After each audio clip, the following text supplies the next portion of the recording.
guys. What's up, guys? Hope you guys having a good day today. A nice, blessed, wonderful Monday. Yes, baby. Give me 1 second. Sorry, that's our daughter. Yes, baby. It's been a long week. Well, it's not even a week yet. Oh, it's been a crazy week. Oh, last week has been a crazy week because we didn't know that our baby was gonna come next week. Last week our baby finally came on Tuesday at like 4 something in the morning. 3:43 in the morning. 3 something in the morning. I was good. 3:43 in the morning. So I felt everything. Our baby is here. We're finally home. I'm still recuperating. Yes. Past couple of nights it's been okay. It's been rough. Oh, we've been taking turns. The first night was rough because we got home and we picked up our daughter. Well, she got dropped off, and as soon as she got dropped off, I guess we're basically left to figure out 2 kids type of thing. Which during the day wasn't that bad, but the minute we hit nighttime, it was a little bit harder because obviously in the hospital they come check on you every hour, 30 minutes. So I was very tired still. And then coming home and having her who's whiny and she still wakes up during the night sometimes. So I was still very tired, and it's hard to come home and work with a newborn and a 19-month-old. Especially when the 19-month-old thing says she's 15. Yes. Yeah. She's going through that jealous stage, and it's just everything is so much at the moment. But from being at the hospital, everything so far the experience was good. It was way better than the hospital that I had my daughter in. A lot better. Yeah, the way we were treated, it felt from when I had my daughter, it felt like I couldn't ask for anything. I couldn't ask for help. I had to be mostly quiet about half the time because, as a first-time mom, you're scared. But then it's just the way the nurses and everything was, it really didn't feel right. I think it was because, I guess, then we also had our moms there, too. Yeah. We had, for the first baby, we had, both of our parents on both sides come, and they were waiting in the waiting room. Our moms, both of our moms was in the living room with us. And our dads just stayed outside in the waiting room. So mind you, this was all before COVID, so yeah, this is way before COVID. Obviously, that was allowed back then to have them stay. Yeah. But it was a very long labor with my daughter. With my daughter, it was 15-hour labor plus 3 hours of pushing. Yeah. So it was very exhausting, especially since she was born at 3 in the morning. But with this baby, everything was a totally different experiences. The nurses were super sweet. While I was in labor, they were, coming in and checking up on me, making sure. Basically, the 2 nurses that I had, I was their only patient. So they were literally it was priority that this is the only patient you're going to take care of, which was nice. No matter at what time, if I had a call for something, they would literally be there in less than 5 seconds. Because that was crazy. It was always that quick, and they were making sure that I was a priority. Whatever I wanted, I couldn't obviously eat because I was getting induced due to having preeclampsia with this baby. So I was being induced and I couldn't eat. So I didn't eat all day. And also, mind you, this was something that was unexpected because it was on Monday, last Monday. It was a normal Monday, and she had her appointment. Mm-hmm. So I know usually after her appointment, she goes out to eat, McDonald's or something like that with her parents, or not.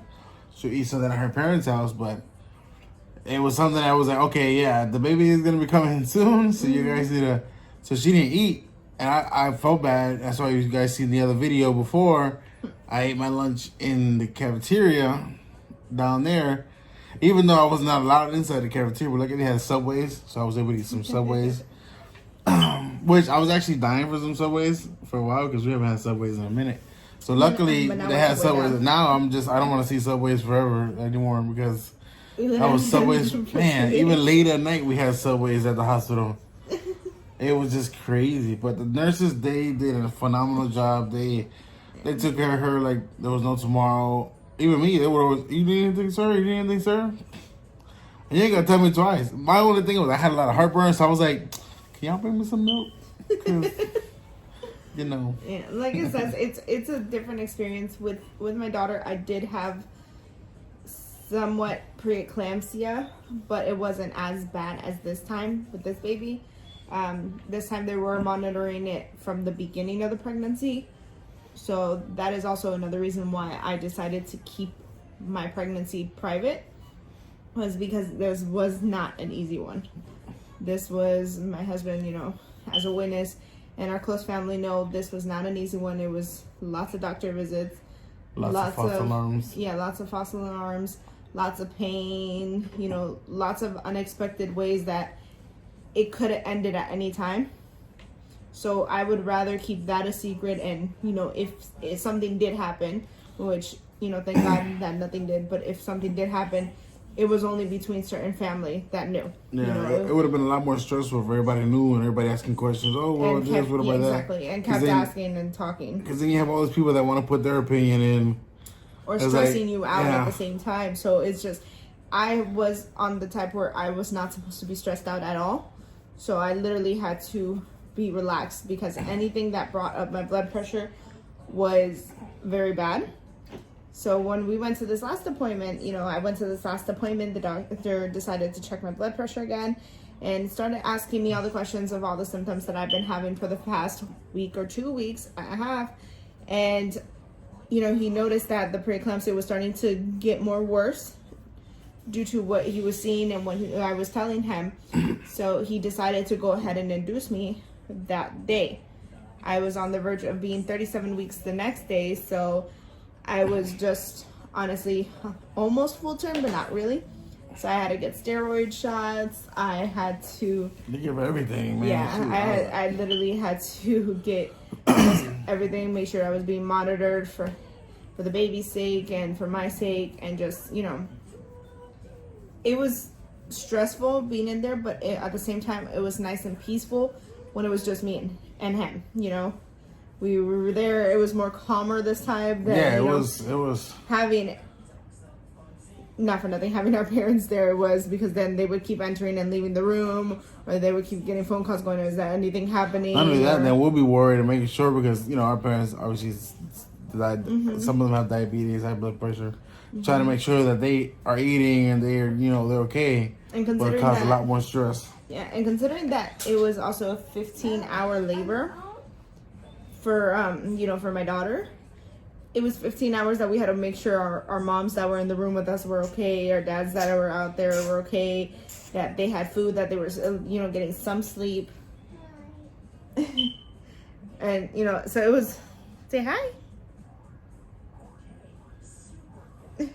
So it was a lot more stressful then. With this one, I just felt like it was a good thing that COVID hit in a way to only allow one person in the room. The only thing that did suck was having to always put a mask on when somebody came in, and I was just like, mind you, it's hot with that thing on. We were supposed to have a mask on at all times that the providers were in the room, or all the nurses. So we were allowed to take them off when it was just us two, but because I was high risk, they had to keep coming in and checking on us. So we literally had to always wear from here, and we would just cover our nose. Or not dangling it from my ears, so we could just, I got it on. But then it got to the point where some of the nurses were like, yeah, some of the second nurses were just like, it's okay, as long as we have ours on, you're fine, don't worry about it. But when it came to the pushing part, I still had my mask on. Yeah, she still had she had a mask on. I was like, I was like, obviously I was pushing with the mask on. It is hard, but it is doable. It was, obviously it was hard. My epidural failed, so I literally think everything else that went wrong pretty much went wrong. The guy who was doing my epidural messed it up and literally tried 5 times, and the 5 times that he tried, he kept on hitting bone instead of hitting where he needed to go. And right now I still feel that pain, but I'm also feeling abdominal pain due to that as well, because it's going straight from my back to my front. Then another guy had to come in to do my epidural, and when he did, he got it in the first time, but it went away after like 20 minutes? Yeah, no, a little bit after. I know, I took like a little nap. Yeah. So it went away after a while, and then I started feeling every single contraction, everything. But the thing was with you, like when you pushed, it wasn't like, she wasn't like, not like the normal births where the girls are like, ah, oh my God. She was just like, until the baby came out, and we're like. And that's the thing. Even though I still felt every single contraction, and I can tell you, they feel a 10 or probably like 10,000. They're very painful, but She didn't feel nothing. I did. But, you know, it is, for me, it wasn't to the point where, oh my gosh, I need to scream, oh my gosh. Like, yes, it was to the point where I was squeezing his hand really hard, and I was just like literally going, stop. I was literally, you know, just, I kept repeating, ouch, just lowered under my breath because it was literally hurting. Or if not, I would do one of those fast breathing techniques. I don't know if you heard me. I was like, She's like, yeah. I was like, okay. I was literally just trying to like relax myself, and then once it would go away, it would hit right back again, and I'm just like, I'm so over this. I want it to be done. They tried everything to get the epidural starting again, but it did not work at all. And once we hit what? I think it was like what, around 3 o'clock is when. No, like 2:30ish, 2:40ish. Yeah, because around that's there. when It was close to Abby 3. left. Yeah. Yeah, it was like 2:40ish when our sister left from the hospital, because she works at the hospital there. So she left from seeing us and bringing him some coffee. Shout out to Abby. And once she left, they had checked me and they said that I am 9 centimeters, and not even like 10 minutes later, I was already 10 centimeters and ready to push.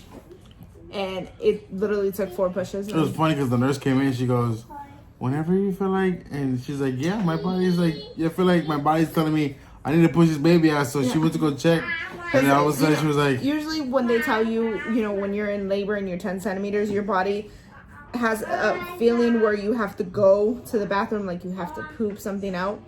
Basically, that's what it is. That is what she said too. It's literally, it stays. It doesn't go away. For me, it was coming with the contractions and going away with the contractions. But then it got to the point where my body itself, I wasn't, you know, I guess because I was waiting for that feeling where it would stay with my daughter, it stayed. But since it didn't, my body literally got to the point where it was like, okay, this baby needs to get out, and my body started pushing on its own. So I was literally, the baby's head was already like right there to push out. So she ran to get the midwife. The midwife came in. The midwife checked and goes, okay, just give me one practice one. And then that practice one turned into a real one. Yeah, because I was like watching the whole thing, and then she was like, Daddy, can you hold the feet, your wife's leg? And I'm like, sure, you know, whatever. I held it, and then that's what she told her. She told her to go ahead and push, and then she goes, yep, I see the head, and I'm like, well, that's fast. And I think it gave you more motivation though this time than from Genesis. Well, it was the pain that gave me the motivation to like. But like, get this she did an awesome job with this baby, because, I mean, with Genesis, she was like with every push, she was like crashing, and then so she was freaking me out. It was our first baby, so I'm like, this is not what they show us on TV. Them ladies, Well, I didn't sleep with Genesis. With my daughter, I didn't really sleep at all. So the 15 hours of labor, we were already up from the day before. Plus, you know, 15 hours of being in labor and all this stuff. Plus having 3 hours of pushing, I was literally falling asleep in between the contractions. Yeah. With this baby, it was just, the pain was literally, my body was just trying to get the baby out. And the pain was literally my motivation to like, everybody says once you have the baby, the pain is gone. It is very true, especially when you can feel the pain. So it was like, I was trying to get the baby out just so I can feel some relief because the pain was that much. One thing is that once the baby did come, that's when the scary moments happened again. Basically, once our baby was born, everything was, okay-ish until usually when a pregnant woman has a baby, they start pushing on your stomach to start releasing the fluids and just make sure you don't clot up or bleed out. Once they did, I started bleeding out a lot more. So I was having a hemorrhage. And then on top of having the hemorrhage, our baby came out with low blood sugar and was barely moving the way they wanted a newborn to move. Yeah, it was pretty scary. They checked the baby's blood sugar when they told us that the sugar was super low, and I was obviously, we're like, okay, what the heck is going on? But luckily, it was mostly because of the medication that they gave her. So they had me on magnesium, which usually they say that causes the baby to have less movement and also have the low blood sugar. So they gave the baby glucose and to bring up the blood sugars. And they kept monitoring the baby throughout the stay. For me, it was hard to pay attention when I was over here getting all that check. I was feeling all the pain. I started feeling more pain afterwards, and then I was still bleeding out. So it was just like he was in both places at once, just trying to make sure we were both okay. But once they got everything under control, they did move me to what they call the intensive care. Yeah, they moved us to the other room. It was like private, and it was they didn't have a shower. That was one thing. They didn't have a shower. Yeah, it was because it was an intensive care unit, basically for labor and deliveries that had complications. So they had me on blood pressure cuff going off every 15 minutes just to make sure my blood pressure was still the same. They had me still on the magnesium for an extra 24 hours, which, by the way, magnesium is not fun because it makes you want to go to sleep every 5 minutes. So literally every time I would wake up from a nap, I would have to go back to sleep. I could barely hold the baby because every time I would hold it, I would need someone watching me because I would literally just start falling asleep while holding the baby. And it was just, I needed help to walk to the bathroom. They were making, they were checking me for everything. They had me on blood clot machine massages. Like these warmers that they stimulate your legs, like as so if you're walking while you're laying down. So it was basically just like they were making sure everything was okay. So for those 24 hours, we were just on intensive care. So they were literally there every 15, 30 minutes. Every time the alarm went off, they would come running in. That's the good thing about it is that they were very careful and paying attention to it. After that, they moved us to another room the next day. Mind you, the hospital did say that they had 22 births the day before I went in to give labor and 13 the day before that. Yes, it was. So there was a lot of babies being born. Yes. And this month or this last month, there was a lot of babies being born. Yes. But so far, like I said, the whole experience was a lot. Sorry about that. That's my daughter making so much noise with her bus. By the way, this is Genesis. Genesis, say hi. She's shy to talk. Unless you're not talking to her, then she'll talk. But so we're finally home. We've been home for a couple of days now, and it's been we're trying a new routine now because I'll take the first shift of the night, with the baby. Good thing I have PS4 because that way I stay up, I have PlayStation, and take care of the baby at the same time. And then usually by the time he gets back into the room around 2:33ish, I'm already waking up because I have to obviously feed the baby. But what's she doing? She's she's doing a dance. Yeah, our daughter is so obsessed with these TV shows, like the kids songs that sing.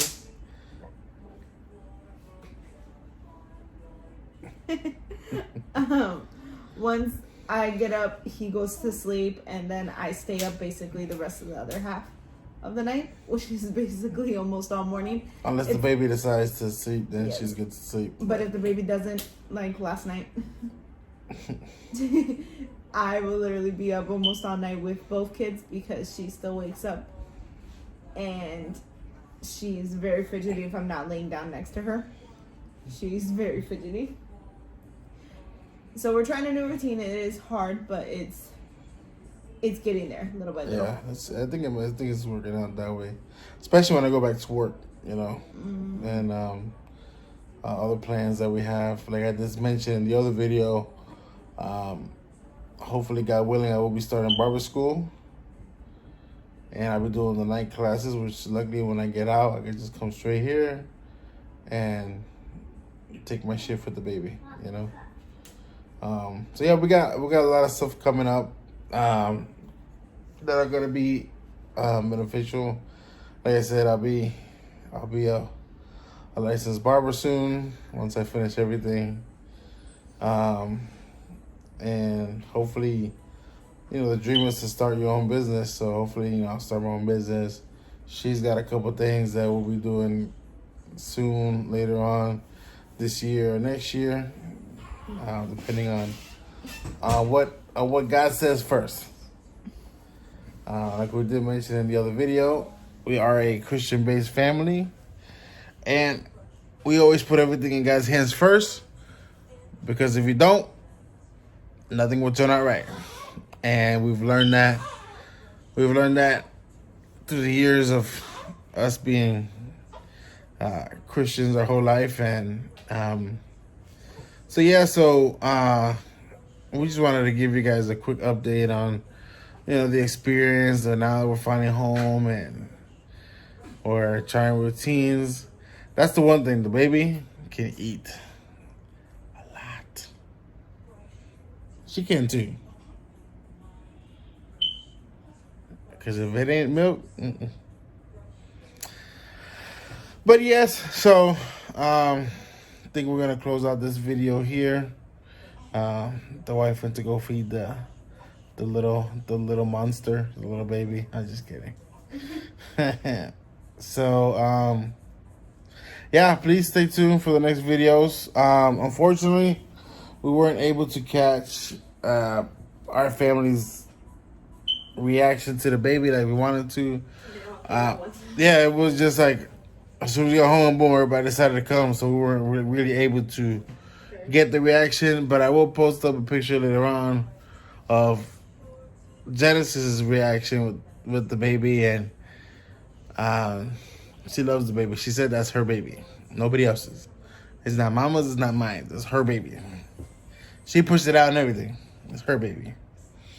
So yeah, we'll be uploading some more videos later on. We've been taking quite a little break just to, readjust ourselves back to home, and her recuperating and stuff like that. So those of you that are with us, please keep us in your prayers. We'll keep you guys in our prayers, and stay tuned for the next video. Hopefully the next video will show you, I'll be able to show you guys a little bit more of what I do here as far as like my hobbies and stuff like that, what I like to do. Hopefully the music that you guys hear and the other videos, those are what I make. I make those myself instead of paying somebody else. Thank God for being a musician and having a little bit of knowledge of how to make music, in the recording studio. So yeah, we'll be going over some stuff and touching base more about our lives and stuff like that, our testimonies. And also, we'll be showing the baby next video. So please stay tuned. And those of you who think it's a girl, please comment. Those of you who think it's a boy, please comment down below. And like I always say, stay blessed.